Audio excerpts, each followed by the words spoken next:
Hey guys, it's Damien here, founder of Hybrid Heroes and head coach here. And today on the Hyrox Heroes podcast, where we talk everything Hyrox, we're going to be talking about Hyrox training. Now, what inspired me to do today's podcast topic is I had a lot of people reaching out on our training app, and we have Hyrox programs there, but people have been requesting, and I've started to build out a specific program to help people in between races, right? So we're talking, you've just finished the race and now you're going to do another Hyrox, which could be 4 weeks away, could be 6 weeks away. But now we're in between races, and what does that training look like? So this sparked the question, but I want to talk about it because a lot of people, they get involved with Hyrox, they get on the bandwagon, and as soon as you get your first hit, your first taste of your first Hyrox, you want to go again. And here in Australia, we have Hyroxes all around us in different states. And as we know in Europe as well, Hyrox is not too far away. In the States, it is everywhere, and it's growing more. There's more events, so there's more opportunities to do more Hyrox. Now, when we're looking at training, and that's what today's conversation is going to be around, how do we make those improvements? Because if you've only got 6 weeks from race to race, so you've got to recover from one race, start training, taper, and then, get ready for your next race. What does that look like? And believe it or not, this is a mistake I see. The elites, right? So anyone who's at the top of the field, the elites and the beginners make the exact same mistake. So I'm going to break it down pretty simply today, just to give us really good context overview. It's going to definitely help you understand how you need to approach your training. You're going to understand the mistake people make. And then you're going to understand as well, if you really want to get good at the sport of Hyrox and you really want to train hard and get a great result, I'm going to show you how you need to approach it as well. All right. So it's going to be a really great conversation. You're going to get a lot from this. And, our goal here is just to really deliver great fitness knowledge that applies to Hyrox in the most simplest way form. So I'm going to, keep it nice and simple today. That's all it is. It's like that's already a lesson there that we're learning with Hyrox and the more and more I get in the Hyrox, it's just people are just overcomplicating it. It is actually such a simple system, right? Yes, there's different areas to work on. You got strength, you got running, you got to tie it all together, but we just, got to look at it in its simplest form. So that's what we're going to do here today when it comes to training cycles, training blocks, right? And how to prepare best for your Hyrox depending on your timeline. Okay, so let's go back to, let's call it a perfect build-up, okay? So if you had 12 months to train for a Hyrox, right? What would you be doing 12 months out that you'd do very different? Let's call it 1 month out, right? So in this phase, we call it just base building, right? You could imagine if you're 12 months out from Hyrox, there should be no extreme intensity. You should not be doing Hyrox simulations. You should not be replicating the intensity and the pace of Hyrox, because imagine trying to, sustain that, number one, for 12 months, right? But also the goal is you're starting training. So there's no point trying to perform like you're already at the end or like you're already doing Hyrox. You got to start to build, right? We're in a build phase. So we've got to start to get that foundation right. And over time, we're going to get fitter and stronger. So we're trying to increase your potential. We're not trying to take what you got now and perform with it. We're trying to build new performance, new strength into your body, right? So we can probably all agree, well, yes, that makes a lot of sense when we're 12 months out. Now, when it comes to a structure point of view, when we look at programming or anything like that, I would call that build phase anywhere from, 12 months out. Let's just say it could, you can do this 4 years out. Think of the Olympics, you train 4 years, but we don't need to go that extreme. 12 months is such a long time frame. So 12 to 6 months, right, out from your Hyrox. So 12 to 6 months out from your event is a really good time frame to be in that build phase, right? So again, you could be 9 months out. You're going to be starting off in a build phase. So what are we building? We're going to be building the two things that are needed in this fitness pyramid. You need strength and you need endurance, right? Without those two things, right, you cannot build to a peak of fitness. And we call that peak, the tip of that pyramid is going to be your Hyrox event, where those two foundational pillars need to intersect, and that is, you displaying your ability, to exert and display fitness, right? So we need those two things. So what does that look like? Again, in the simplest form, you got to build endurance. So does that mean 100-meter track sprints? Or does that mean long, slow, 60-minute plus runs? Which one's going to build endurance? Yes, the long, slow run. So we'll build the endurance, right? Now, when we're doing strength training, should we be doing 20-minute AMRAPs of high-intensity circuit training where we've got kettlebell swings and power cleans and all these things? Or should we do just strength training like bodybuilding movement? Should we just be doing bench press and leg press, right? And, dumbbell rows, things that are just build what we call like absolute strength. Build, put the power in that and strengthen that muscle, right? And yes, that is the one I'm referring to that we should be doing, right? We don't want to display it in these high intense situations. We want to display it, we call it absolute strength, which is, again, the foundation of strength. So if you don't have an ability to squat, a decent amount of weight for your body size, and you can't, let's say do a bench press, let's call it more than 50% of your body weight, then that's something that really needs to be worked on in order then to be able to display strength needed for Hyrox. So we understand these are the two foundations. So that's why we train these things so far out. Now, the great thing is when you're in this build phase, intensity doesn't need to be high. You don't need to do a lot of training volume. You just need to do, 4 sessions a week for most people in that sort of bracket, 4 to 5 sessions, depending on your fitness ability, is going to be more than enough. It's very sustainable, right? It's very achievable, and it's going to then line you up for the next phase, right?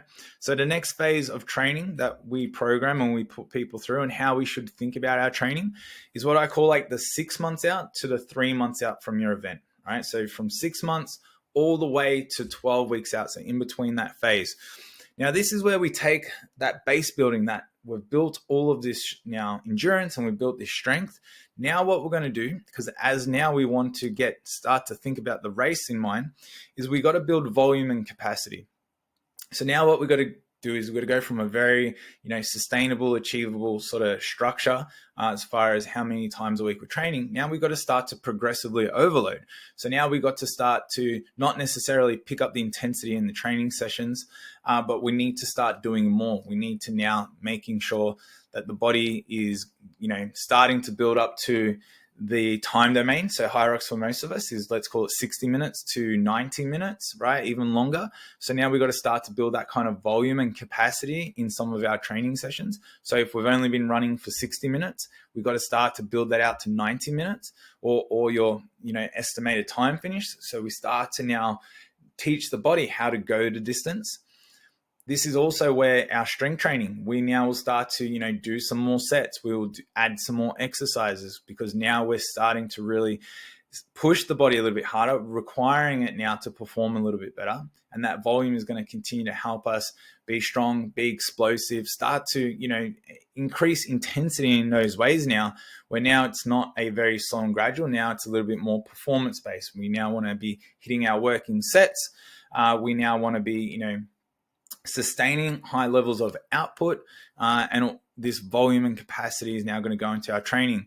In this 6 to 3 months out as well, this is where typically we will start to put Hyrox workouts, into the program, very specific Hyrox workouts, but not starting at that end point, starting at the base point. So if you're estimated to go, let's call it 90 minutes long, right? We're not going to put you into a 90-minute workout straight away. And for a lot of us, right, especially first timers, are like, I can't do this right now, especially 6 months out, right? So we got to take a snapshot. So I like to, break it into 4s. So, we could go, okay, we're going to do, 20 minutes of work, right? For 4 weeks, then we're going to increase that to 40 minutes, then we're going to increase it to 60, then we're going to increase it, to 80, so now 20, and see how we stack on and we build that way. So in this, volume and capacity phase that we're building, we're increasing over time, not all at once. So again, that's the principle we got to look at but now we got to go, okay, things are moving in a direction that is leading towards Hyrox. All right. Now, in whichever way, shape, form, all that is. So it comes to the idea. It's like you got to be able to you got to be able to crawl before you can walk. You got to be able to walk before you can jog. Got to be able to jog before you can run. Right. So if you can't do 60 minutes of Hyrox training right now, right, and you're about 6 months out, don't try to do 60 minutes. Go to what you can do. Go, I can do 20 minutes. Okay, cool. I'm going to do a 20-minute workout, right? And then, after, 2 to 4 weeks, I'm going to now do 30-minute workouts. See? And that's how we're going to keep pushing it ahead. And you'll find that you will start to make a lot of progress in that. But we have to come out of that phase, right? And this is the last phase. I call it about 12 weeks out, right? 12 weeks or 3 months is what we find is the optimal time of a given sort of structure to get really good adaptation. So any shorter than that, we don't fully adapt to the training program, right? It means we don't need to change things because we can still adapt. But do we need to go a lot longer? No, it's probably then time to change up the structure. So in that last 3 months now, 12 weeks, this is now where we go, okay, intensity needs to increase. Think about we're building now to that peak of Hyrox. Intensity needs to increase. The performance needs to be shown and needs to be repeated.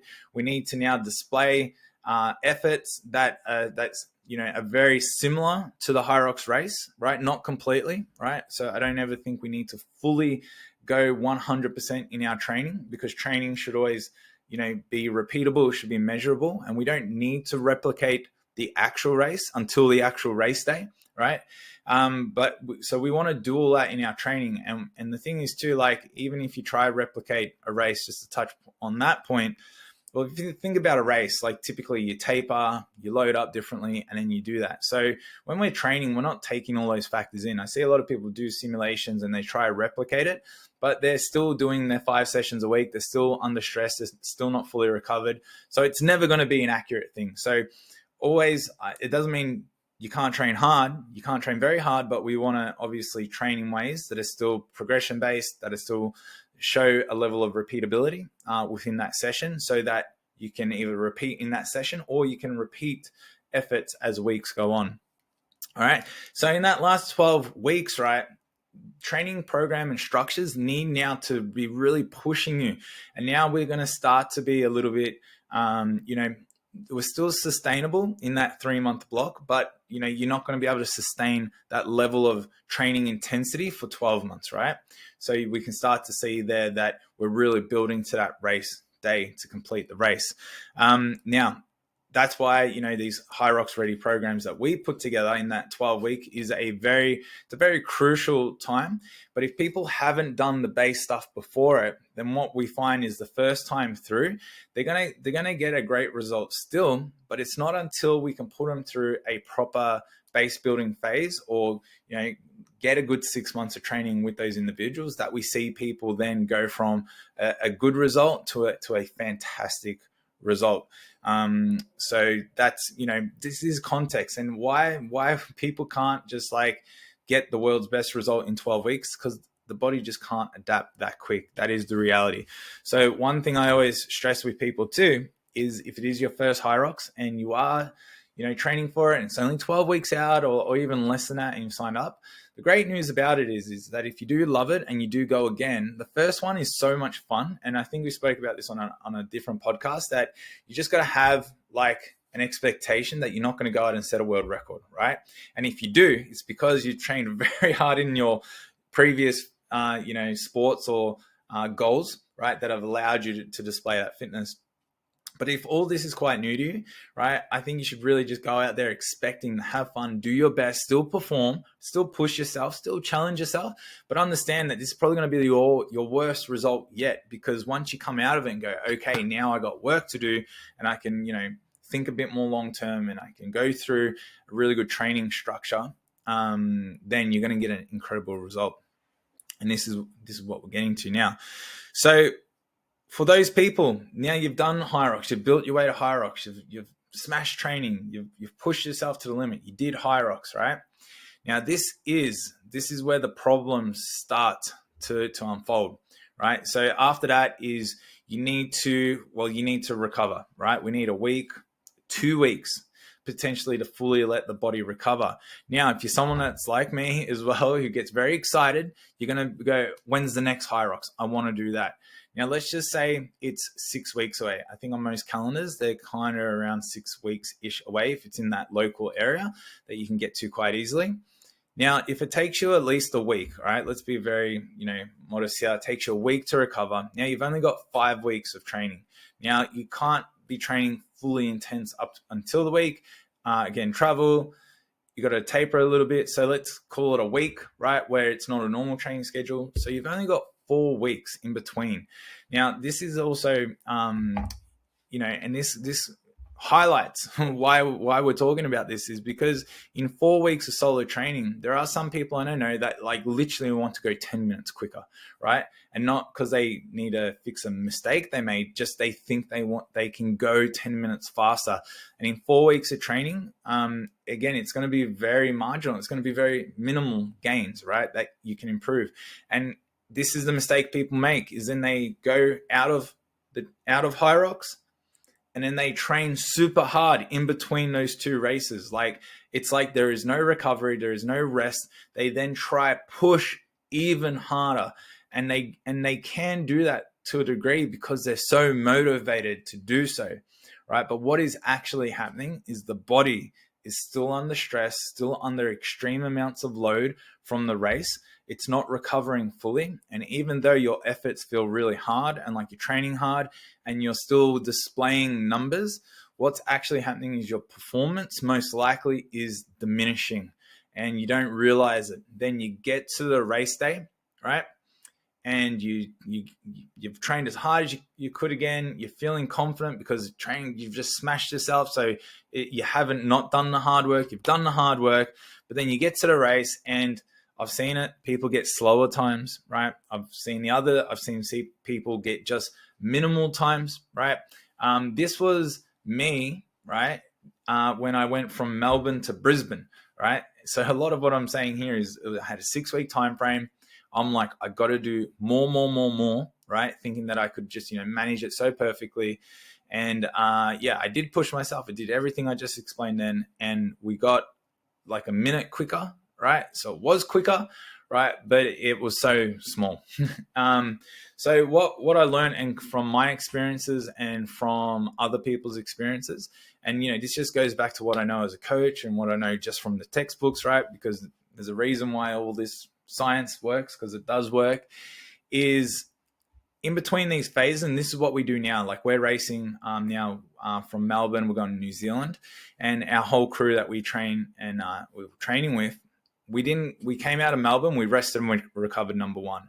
And then what we did is we didn't try pick up or do anything new or special. We just got back to just, routine and maintenance, right? And this is the important thing here, is you should really understand that if you're in between races, you just need to maintain your training structure. You don't need to add more. You don't need to push harder. You don't need to do anything. You just need to make sure that the body is working well, and you will still make improvements. You will still make improvements because you're just getting more volume in again. You're getting more training sessions in again. You have more opportunities to refine, get a little bit better. But the expectation there is you're not going to go from one race and then in 6 weeks time, be, 1 minute quicker on your runs per run and so forth. So this is where some people but this is how some people should be planning their Hyrox season, right? Is they should go, I'm going to do this event, this event, this event. Now, physical performance is only one way to improve at Hyrox. Then you have experience. So if you go race to race, you're going to get more experience on the day, prepping for the day, transitions, not being so nervous on the race day. So these things as well are going to make substantial increases in your performance as well. So never discount that. Don't always think that the effort just needs to go into your physical performance, because you are actually going to get better at competing along your journey as well. So that's why, a couple of girls that we coach, they're getting ready for world championships, and we're trying to get them to do as many races as they can, not because we need to, get them racing and that intensity, but we just need to keep exposing them to the events. But what their training is doing, right, because the championships are in mid-year, right, is their training is not one of we're getting them race prepped. The race is in end of June, right? So they're just in a steady training block, but we're just adding races in there, if that sort of makes sense as well. So just because there's a race there does not mean that we then push extremely hard or do something that's going to damage actual progress, right?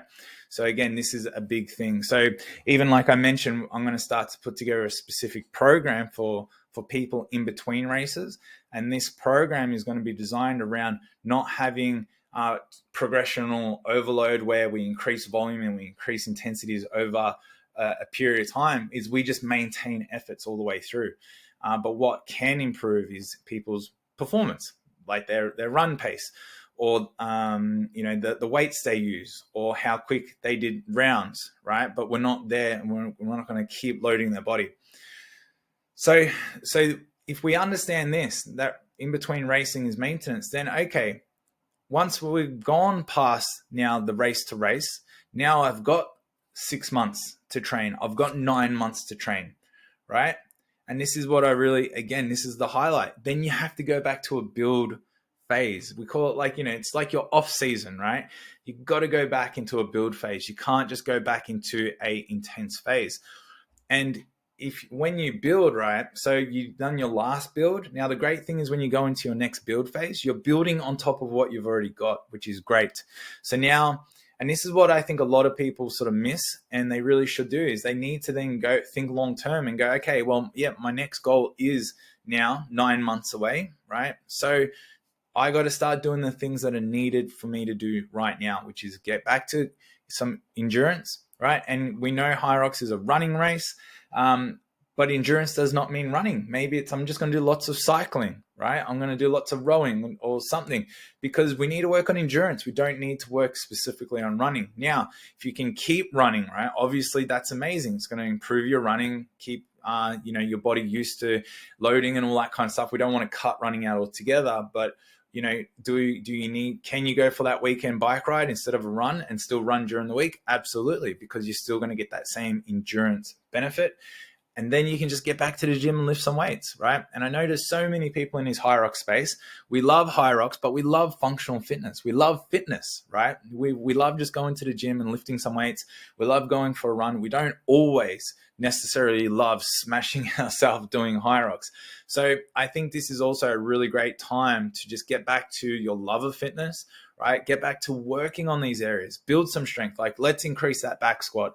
Let's just increase your distance on your run. Make runs feel good again. Slow the pace down. Have a conversation with friends. Join a run club, right? Get back to these roots. Start building your base. And then, like I just said all the way before, you're going to then start to then, as you get closer to your event, then you go into the next phase. You hit that 12, you hit that 6 months out, boom. Now we're going back into volume and capacity improvement. 3 months out now, boom, I'm in my Hyrox ready sort of phase now, where I'm going to start building very specifically for the race and the intensities and the performance.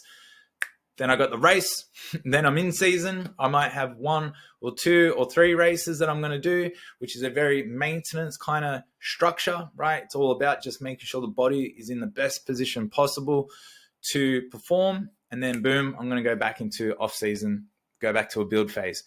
If you do this for, let's call it like 2 or 3 years.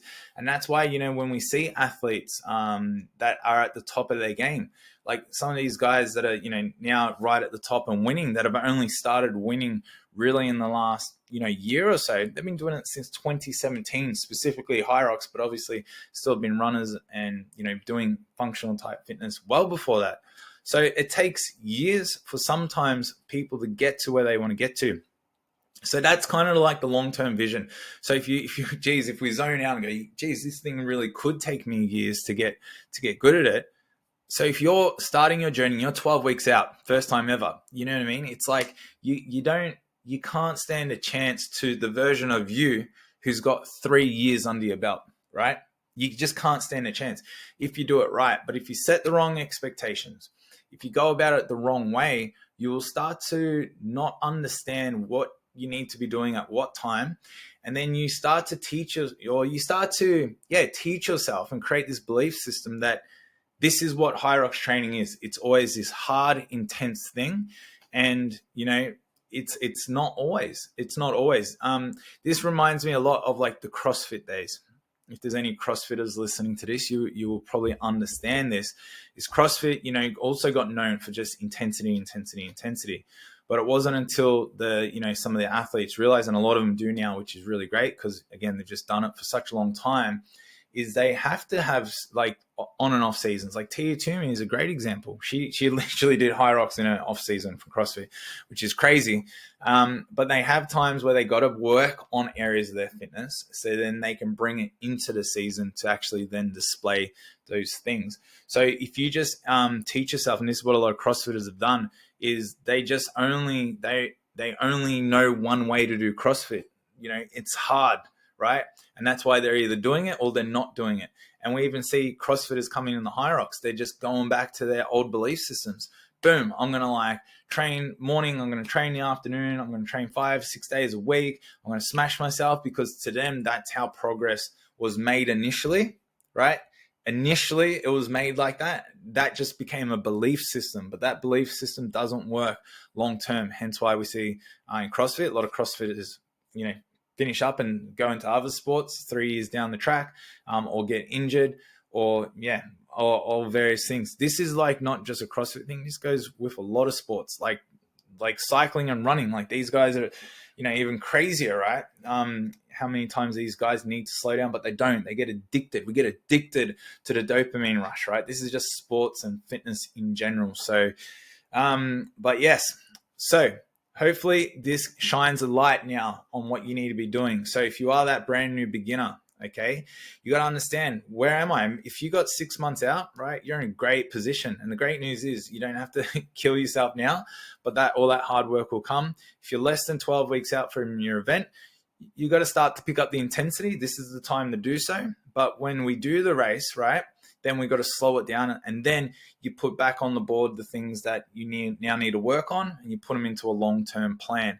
If you're in between races, right, this is the big thing for both of you, beginner and advanced people, right? It's like maintenance. Keep your body fresh. Keep your body in working well, right? Recover it, get it back into shape, get back to your normal training routine. Don't add more to it. If you need to focus on something like I need to focus more on running, then you focus more on running, but you don't just add more running, right? You just focus on it. Maybe you swap some strength for the running. Okay. You got to keep that. That's proven to going to get you the best result.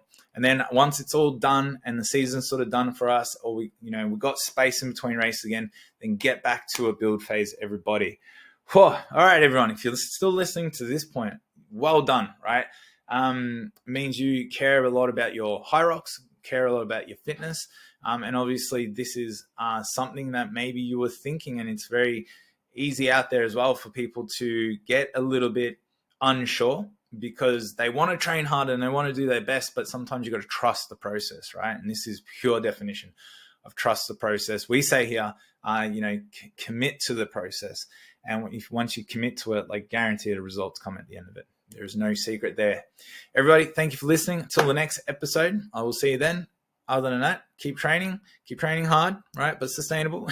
And I'll see you at